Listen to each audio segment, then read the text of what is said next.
United teachers federation రాష్ట్ర శాఖ పిలుపు మేరకు రణబేరి 3.0 కార్యక్రమంలో భాగంగా ప్రతిపాడు పాత ఎంఆర్ఓ కార్యాలయం వద్ద ఉపాధ్యాయులు నిరాహార దీక్ష చేపట్టారు. ఈ సందర్భంగా ఉపాధ్యాయులు పలు కీలక డిమాండ్లు చేశారు. తక్షణమే పీఆర్సీ అమలు చేయాలని, అదేవిధంగా బకాయిలు చెల్లించాలని చెప్పారు. పెండింగ్ లో ఉన్న మెడికల్ బిల్లులను వెంటనే చెల్లించాలని డిమాండ్ చేశారు. ప్రతిపాడు, ఏలేశ్వరం, శంఖవరం, రైతులపూడి మండలాలకు చెందిన ఉపాధ్యాయులు పెద్ద సంఖ్యలో ఈ దీక్షలో పాల్గొన్నారు. మండలాల అధ్యక్షులు, ప్రధాన కార్యదర్శులు, యూటీఎఫ్ కార్యకర్తలు హాజరయ్యారు. ఈ కార్యక్రమాన్ని మండల విద్యాశాఖ అధికారిని వి రాజబాబు ప్రారంభించారు. జిల్లా కార్యదర్శి వి వెంకటరమణ మాట్లాడారు.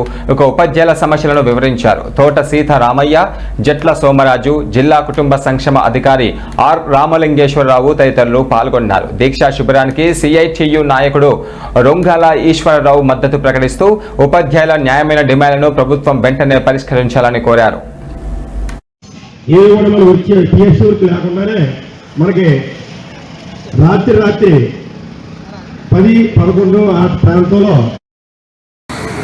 నా పేరు వి వెంకటరమణ, కాకినాడ జిల్లా కార్యదర్శి, ఆంధ్రప్రదేశ్ ఐక్యోపాధ్యాయ ఫెడరేషన్ కాకినాడ జిల్లా మరి పిలుపు మేరకు కాకినాడ జిల్లాలో ఉన్నటువంటి, రాష్ట్రంలో ఉన్నటువంటి అన్ని నియోజకవర్గ కేంద్రాల్లో ఈ యొక్క నిరవధిక నిరాహార దీక్ష రణబేరి 3.0 కార్యక్రమాన్ని ప్రారంభించాం.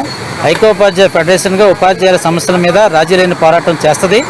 ఆ పోరాటానికి సంబంధించినటువంటి కారణాలు ఏంటంటే, మొట్టమొదటిగా పీఆర్సీ కమిషన్ వేసి కమిషన్ నియమించాలనేటువంటిది మా యొక్క ప్రధానమైనటువంటి డిమాండు. ఎందుకంటే ప్రభుత్వం ఏర్పడి 22 నెలల కాలమైంది. వాళ్ళు ఎన్నికల్లో హామీ ఇచ్చారు, పీఆర్సీని మేము ఇస్తామని చెప్పడం జరిగింది. సకాలంలో ఇవ్వకపోవా ఇప్పుడు ఇంకా తాత్సారం చేస్తూ ఉన్నారు. కాబట్టి పీఆర్సీ కమిషన్ వెంటనే వేయాలి, కమిషన్ నియమించాలని చెప్పేసి ఒకటి. అదేవిధంగా ప్రభుత్వం ఈ యొక్క పీఆర్సీ కమిషను తన పని చేసుకుని రిపోర్ట్ ఇవ్వాలంటే కనీసం సంవత్సరన్నర కాలం పడుతుంది. ఈ లోపుగా 29% మధ్యంతర భృతిని ప్రకటించాలని చెప్పేసి డిమాండ్ చేస్తా ఉన్నాం. అదేవిధంగా ప్రభుత్వం ఉద్యోగులకు బకాయి ఉన్నటువంటి 4 డిఏలు వెంటనే విడుదల చేయాలని చెప్పేసి కోరుతా ఉన్నాం. ఇటీవల ఇచ్చినటువంటి ఒక డిఏ అనేటువంటిది కేవలం కంటి తురుపు చర్యగా మాత్రమే ఇచ్చారు. కాబట్టి ఈ 4 డిఏలను కూడా వెంటనే ప్రకటించాలి. అదేవిధంగా ఏరియాస్ ఏవైతే ఉన్నాయో, బకాయిలు ఏవైతే ఉన్నాయో బకాయిలన్నీ కూడా చెల్లించాలి.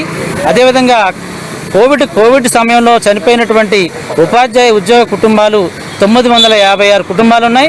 ఆ కుటుంబాల్లో ఉన్నటువంటి వాళ్ళందరికీ కూడా కారుణ్య నియామకాలు ఇచ్చి ఆ కుటుంబాలని మరి కాపాడాలని చెప్పేసి కోరుతా ఉన్నాం. అదేవిధంగా మాకు ఈ హెల్త్ కార్డ్స్ అనేటువంటి ప్రభుత్వం ఇచ్చింది, కానీ హెల్త్ కార్డ్స్ ఏ రకమైన ఉపయోగం లేకుండా పోయాయి. ఉద్యోగుల యొక్క జీతాల్లోంచి ప్రతి నెల 300 రూపాయలు సబ్స్క్రిప్షన్ కడతా ఉన్నాం, కానీ